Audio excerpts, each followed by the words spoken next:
Assalamualaikum warahmatullahi wabarakatuh. Salam karahayon, salam kebagaswarasan, salam budaya lestari. Permisa, jumpa lagi dengan tim lacak situs budaya bangsa, Forum Cinta Budaya Bangsa Kapanewon Imogiri.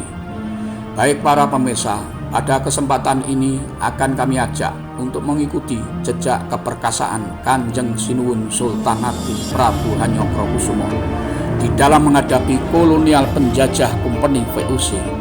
Perlu kami beritahukan, di dalam paparan jejak keperkasaan Kanjeng Sinuwun Sultan Agung Prabu Hanyokrokusumo mungkin tidak sama yang selama ini pemirsa ketahui.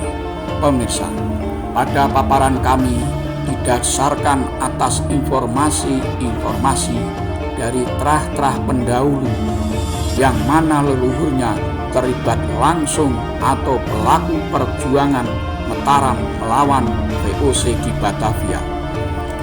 Dan di dalam sejarah atau media apa saja yang beredar selama ini, yaitu tentang perlawanan Sultan Agung Prabu Hanyokrokusumo dengan kolonial penjajah Kompeni, sama sekali tidak mengangkat keberhasilan Sultan Agung Prabu Hanyokrokusumo di dalam membangun semangat patriotisme, menentang penindasan penjajahan yang dilakukan kolonial Belanda melalui kongsi dagangnya, yaitu VOC. Pemirsa, bahwa yang beredar atau yang diketahui tentang sejarah Sinuwun Sultan Agung Prabu Hanyokrokusumo terkesan menyudutkan Sinuwun Sultan Agung Prabu Hanyokrokusumo sebagai misal, yaitu ketidakberhasilan Mataram dalam menghadapi Kompeni di Batavia, yaitu sewaktu pasukan Mataram sedang semangatnya bertempur, ada sekelumit kalimat, yaitu Sinuwun Sultan Agung Prabu Hanyokrokusumo memerintahkan satuan Al-Gucu untuk menghukum mati atau penggal terhadap prajurit-prajurit Mataram yang dianggap tidak berhasil dalam menjalankan tugasnya. Ironisnya, jumlah yang dieksekusi adalah ribuan prajurit Mataram, dan juga dijelaskan dalam buku sejarah tersebut ditemukan ribuan tubuh manusia tanpa kepala. Dalam hal ini mengesankan seolah-olah bahwa Sinuwun Sultan Agung Prabu Hanyokrokusumo atau Raja Jawa adalah raja yang kejam dan bengis, tidak berperi kemanusiaan. Dan di dalam sejarah Sultan Agung Prabu Hanyokrokusumo melawan VOC di Batavia, sama sekali tidak ada unsur kebanggaan terhadap perjuangan Sultan Agung Prabu Hanyokrokusumo tersebut. Pemirsa, padahal pengiriman satuan Al-Gucu tersebut adalah untuk menghukum pengkhianat-pengkhianat, mata-mata, antek-antek bayaran Kompeni yang tertangkap oleh prajurit Mataram langsung dieksekusi mati. Maksudnya adalah biar Kompeni melihat secara langsung antek-antek, mata-mata, dan juga pengikut-pengikutan bayarannya banyak yang tertangkap dan dieksekusi mati. Juga dalam hal ini Mataram tidak main-main dalam menghadapi kolonial Kompeni. Tindakan ini dilakukan oleh Sinuwun Sultan Agung Prabu Hanyokrokusumo adalah setelah lumbung-lumbung persediaan perbekalan untuk prajurit dibakar. Sekali lagi, bahwa satuan Al-Gucu bukan untuk mengeksekusi para prajurit Mataram, tetapi untuk mengeksekusi pengkhianat-pengkhianat, mata-mata, antek-antek bayaran Kompeni. Jadi maksudnya pengkhianat-pengkhianat, antek-antek, mata-mata bayaran yang tertangkap tidak perlu dibawa ke Mataram, langsung dieksekusi di tempat. Kalau mata-mata, pengkhianat-pengkhianat, antek-antek bayaran Kompeni tersebut dibawa ke Mataram, akan mengotori bumi Mataram. Oleh sebab itu, pada kesempatan ini akan kami tampilkan jejak Sinuwun Sultan Agung Prabu Hanyokrokusumo dengan semangat patriotisme melawan penindasan yang mengakibatkan penderitaan rakyat di bumi Nusantara, khususnya Jawa. Pada tanggal 25 Agustus 1628, garda kedepan Angkatan Laut Sultan Agung Hanyokrokusumo tiba di Batavia. Armada Angkatan Laut Mataram membawa perbekalan dalam jumlah besar, yaitu 150 ekor sapi, 5.500 karung gula, 2.600 butir kelapa, dan 12.000 karung beras. Awal mula kedatangan Mataram ke Batavia, mereka mengaku berdagang di sana. Namun karena ukuran kapal besar, Mataram dalam hal ini membuat Belanda atau Kompeni curiga. Keesokan harinya, dengan segala pertimbangan, Kompeni mengizinkan sapi untuk dikirim dengan syarat hanya satu kapal Mataram saja yang berlaku. Kemudian datang lagi 3 kapal Mataram. Mereka mengklaim bahwa Mataram ada di Batavia untuk meminta izin perjalanan berdagang dengan Malaka. Pemirsa, tentunya pihak Belanda semakin curiga dengan meningkatan jumlah kapal secara tiba-tiba ke Batavia.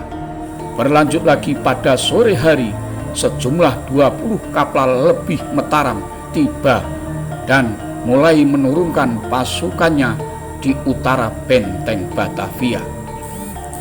Peristiwa ini membuat Belanda memperingatkan pasukannya untuk bersiap-siap dan siaga, selanjutnya menarik seluruh prajurit Kompeni di dalam benteng.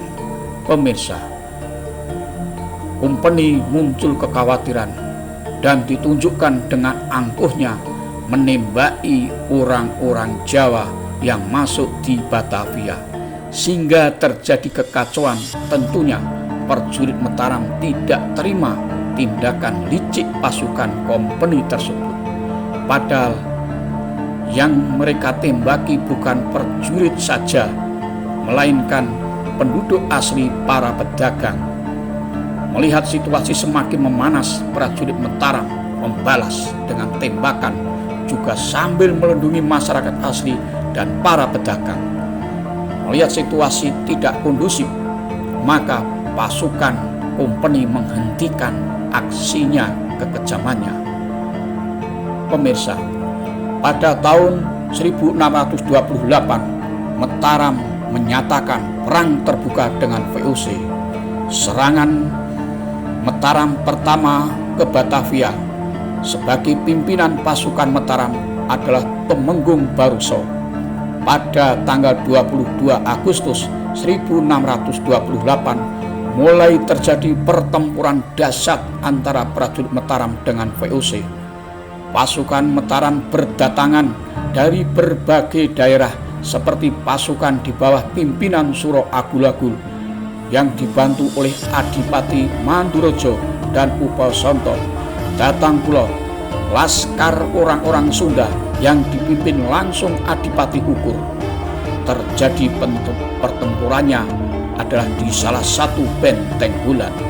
Pada saat prajurit Mataram dengan gagah berani pantang mundur netepi Satriani Negari, Temenggung Barukso memerintahkan prajuritnya untuk berhenti sementara dan diperintahkan agar prajuritnya tidak meninggalkan medan pertempuran atau ada di seputaran benteng bulan. Karena Temenggung Barukso menerima laporan bahwa mata-mata antek-antek bayaran Kompeni telah menyusup di tengah-tengah pasukan Mataram yang sedang bertempur. Informasi lain adalah Kompeni minta bantuan pasukan infanteri Kompeni dari luar Jawa. Oleh sebab itu, Temenggung Barukso selanjutnya mengirimkan salah satu prajurit untuk meminta bantuan pasukan ke Mataram. Pada tahun 1629, pasukan Mataram diberangkatkan menuju Batavia. Sebagai pimpinan pasukan Mataram dipercayakan kepada pamannya yaitu Pangeran Purboyo, Pangeran Jumina, Pangeran Puger, dan di Batu Temenggung Singoran. Salah satu cara yang ditempuh setelah mengalami kesulitan pada serangan pertama, maka Sultan Agung memerintahkan untuk mendirikan lumbung-lumbung padi di daerah Tegal dan Cirebon. Ternyata informasi persiapan pasukan Mataram diketahui oleh VOC.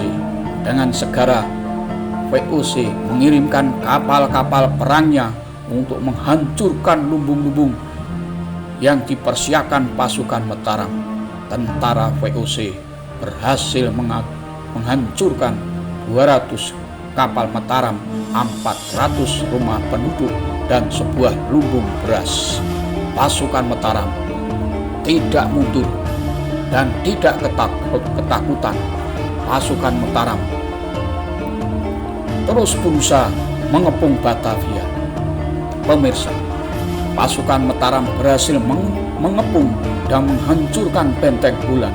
Berikutnya pasukan Mataram juga mengepung benteng Bomel, tetapi gagal menghancurkan benteng tersebut. Pasukan Mataram pantang menyerah, walau tidak berhasil menguasai benteng VOC. Pasukan Mataram melakukan strategi bendung Kali Ciliwung, dan setelah Kali Ciliwung dapat dibendung, maka airnya diberi bermacam-macam bangkai sehingga airnya menjadi keruh dan beracun. Cara ini Batavia dilanda wabah penyakit yaitu kolera. Pada saat pengepungan benteng Bomel, terpetik berita bahwa J.P. Kun meninggal dunia. Peristiwa ini terjadi pada tanggal 21 September 1629. Dengan semangat juang yang tinggi, pasukan Mataram terus menyerang. Pemirsa, cukup sekian. Kita lanjutkan pada episode berikutnya. Wassalamualaikum warahmatullahi wabarakatuh.